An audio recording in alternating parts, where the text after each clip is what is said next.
Greetings. I'm going to make a little clip on adjusting valve clearances or adjusting tappets, as they're sometimes called, more correctly, adjusting valve clearances.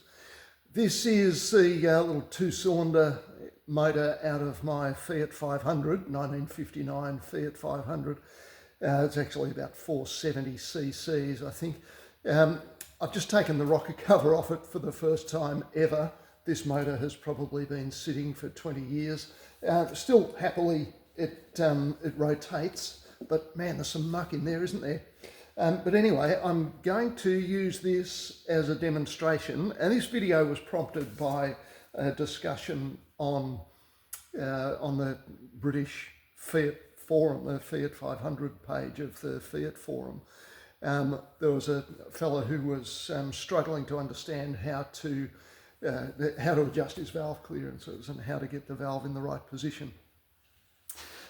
Now, firstly, this is a representation of a cam, all right? So on the cam shaft, this would be the direction of the shaft, and this cam rotates, and as you can imagine, if that rotates, it will push the cam follower up onto the lobe, and that's what opens the valve. So if you watch here, this is a rocker arm. That's the rocker shaft that the rocker arm pivots on. This is the top of the valve, which is surrounded by the valve spring. This is a push rod, which goes down into a cam follower, sometimes called a tappet, hence the term adjusting the tappets. And the tappet, or cam follower, oh, surprise, surprise, follows the cam. So it stays into one position, the cam rotates past it, lifts it to tip the rocker arm over, or rock the rocker arm, which pushes the valve down and opens it. All right, so as I rotate the crankshaft, and remember that the camshaft is geared 2 to 1 onto the crankshaft, so the crankshaft rotates twice for one revolution of the camshaft, and that gives us the movement. So you can see that push rod came up, it's on the top of the cam lobe, and now as I rotate, it's going to go back down, and when it stops moving, we know that it's gone back off the lobe of the cam and onto the round part. So this part of the cam is round. Oh, not sure if that was in the frame. We've come off the lobe of the cam and down onto the round part. So theoretically, we can adjust the valve clearance anywhere around the round part of the cam, all right, when it's not on the lobe. And this is so that the valve gets the opportunity to fully close. If there were no clearance, as things get hot, the valve might be slightly open even here and we'll get burnt out valves. So we have a set clearance so that the valve gets to fully close and seat firmly all the way around this part of the camshaft, okay? I hope that's clear. Now, it's a 4-stroke engine and 2 cylinders, which makes it very easy to figure out which valve to adjust. But these, unlike a V-twin, where the 2 cylinders will fire maybe 45 degrees apart, so it'll be boom, boom, boom, boom, boom, boom. This is 360 degrees apart. So for every 2 rotations of the crankshaft, 1 cylinder will fire, and they'll be staggered boom, boom, boom, boom, boom, boom, boom, rather than our heartbeat like boom, boom, boom, boom. All right. So what that means for us doing this is that when one exhaust valve is fully open up here on the cam, the other exhaust valve will be fully closed right on the opposite side, okay? Because the lobes on the cam are exactly 180 degrees apart. So watching the exhaust valves, and you can tell which are the inlet and exhaust valves. Here's a big clue. This is the exhaust pipe. So the exhaust the two exhaust outlets are right on the outside. That gives me a pretty strong clue that these are the exhaust valves on the outside. And the carbie's right there in the middle, so that gives me a pretty strong clue that these are the intake valves, okay? Now, I'm going to rotate the crankshaft in its normal direction of rotation and watch what the valves do. And you can tell what's happening in the cylinders by what the valves are doing. And I hope I'm not going to do any damage to this poor old motor that's full of muck and rust, but it's going to be completely overhauled anyway as I progress through the project. So now you can see that that back or number 2 inlet valve is now coming up. So we've now got to the bottom of the intake stroke. If I continue to rotate and watching this cylinder, this pair of valves at the moment, after intake stroke comes the power stroke.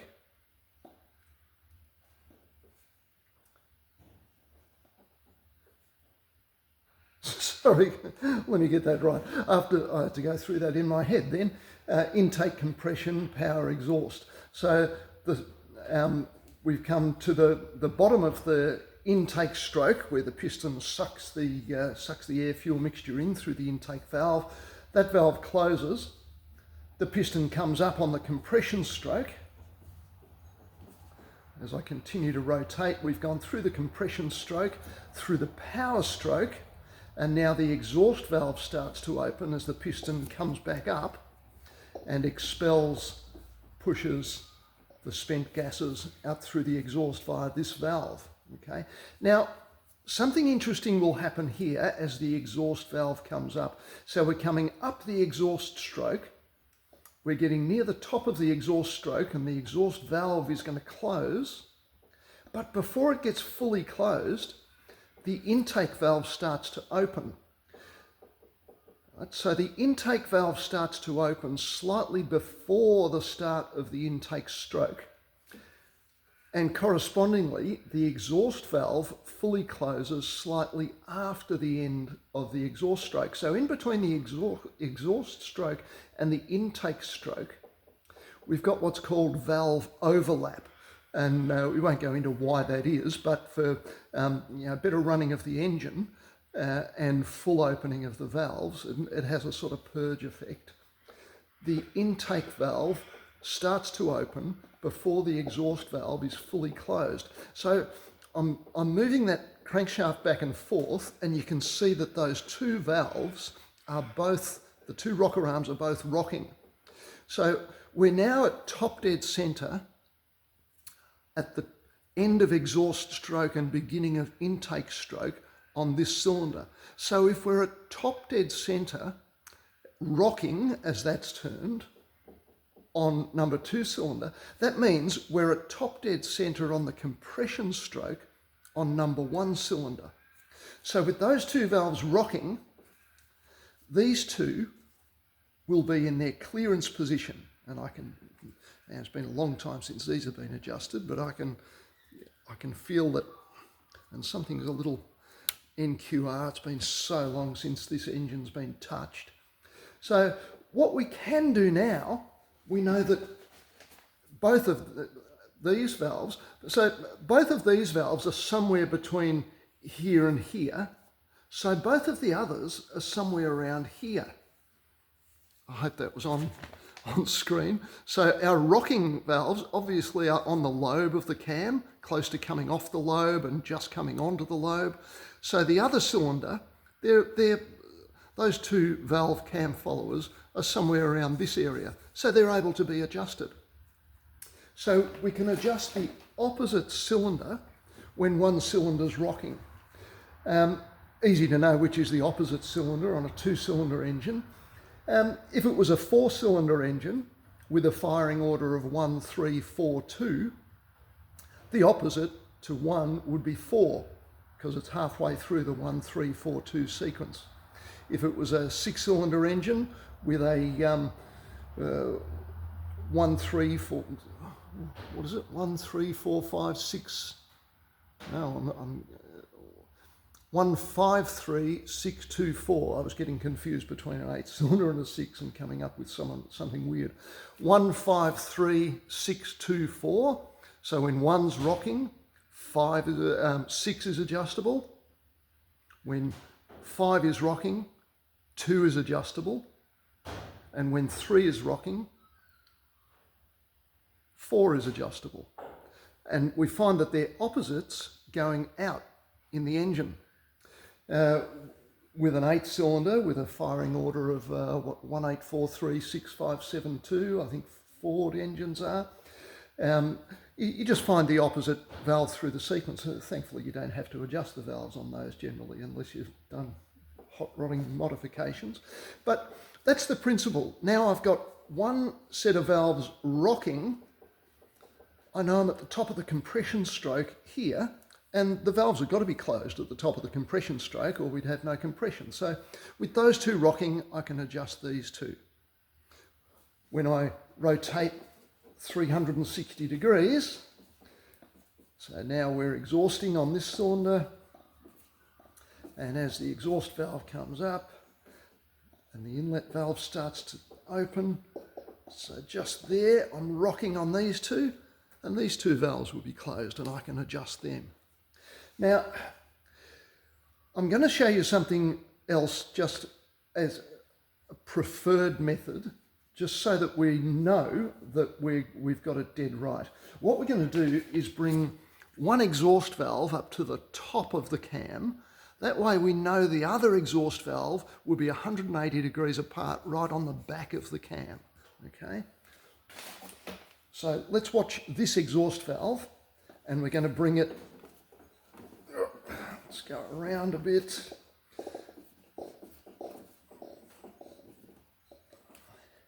Power stroke, and now exhaust stroke starts. What I'm going to do is take that to the very limit of its travel, and it starts to come back up. So just there, where that exhaust valve is maximally open, this exhaust valve, the cam follower, will be right on the back of the cam, and that's the ideal position to adjust that valve, right?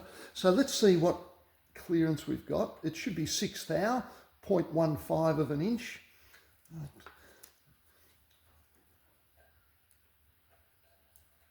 And it's a little loose, so I'm going to adjust that valve. Just put that in there so it's not going to fall off. Took a bit of fishing out an 11mm ring spanner. It's been a long time since that was used. And I hate using shifters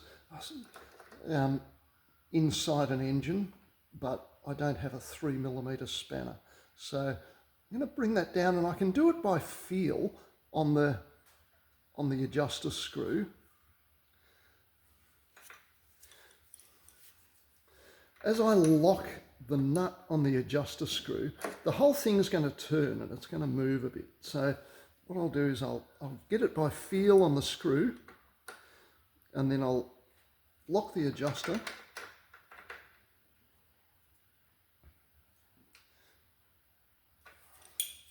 And see how we're looking in that. Yeah, a little bit loose. So we've moved a little bit. And it'll move a little bit as you lock it, because the tightening the nut will actually pull that screw up in the threads. There's always a little bit of clearance in threads. So unlock the nut again. Just bring that down. I much prefer an adjuster screw where you can get a screwdriver in it, because you get a really good feel with a screwdriver. Yeah, see, that's pretty good. I've got yep, just a good feel on that 6 thou feeler gauge. So that valve is adjusted. Okay, 6 thou, or 0.15, so which is actually the spec. These are specified in metric, being an Italian engine. So I've adjusted that exhaust valve while this exhaust valve is fully open, so I know that that is right on the back of the cam. Now I'm going to rotate again, and as we come up to the top of the exhaust valve closes on number 1, watching the inlet valve go all the way open. and there it is all the way open, so I know that number 2 inlet valve is right on the back of the cam. Let's see how his clearance is. Awkward little bloke to get to, isn't it? Yeah, that's a bit tight. I can't get that feeler gauge in there.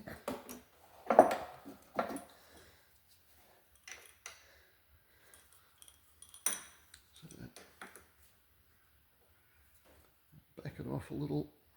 Shouldn't need to be much.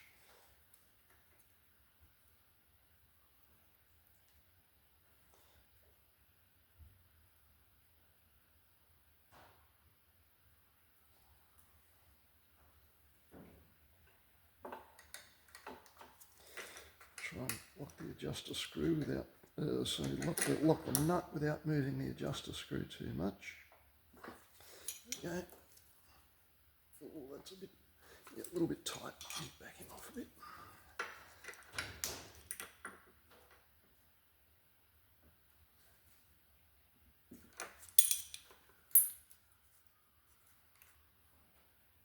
Yep, that's pretty good there. Okay, and you'll notice that with the valve open, the push rod will be loose, whereas where we're with this one, I can't rotate that push rod because it's got the valve spring pressure against it. So this one I can rotate easy enough. Okay, so that's 2 valves done. That's exhaust and intake on number 2 cylinder. So I'll rotate again and I'll watch the exhaust valve on number 2 cylinder go all the way down, and that's where we're at the top of the cam on exhaust on number 2, so we know we're here on number 1 exhaust valve, and we can adjust it. So as suspected, it's very tight. I can rotate the push rod so there's not a lot of pressure on it, but we'll back that off. Fiddly doing this with a shifter.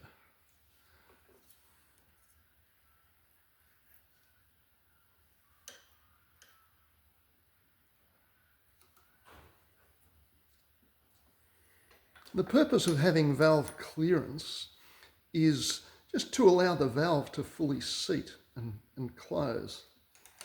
If your valve clearances are too tight or non-existent, particularly when the engine heats up, things change.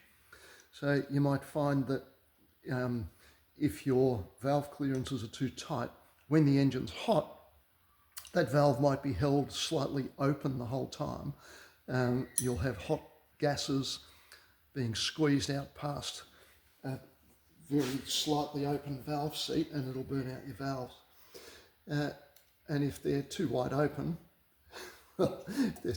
if things come really loose, your push rods can fall out of place. But what it does is maximise the opening of the valve as well. If you don't want to lose too much of that valve opening. Righto, so I've adjusted number 1 exhaust, while number 2 exhaust valve is fully open. Only one left to do, so I'll watch number 2 intake valve. I'll get it fully open. There it is at the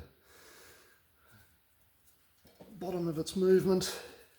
And what have we got here for clearance? Again, no clearance there, not 6 thou anyway.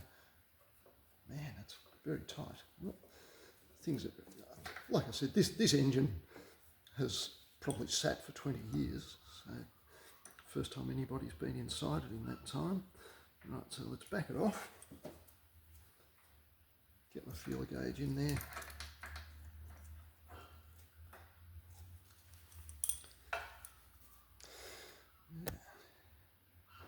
I'll hold that where it's within the stroke of the spanner. And by feel, I'll turn the adjuster screw until there's resistance. Then lock the nut.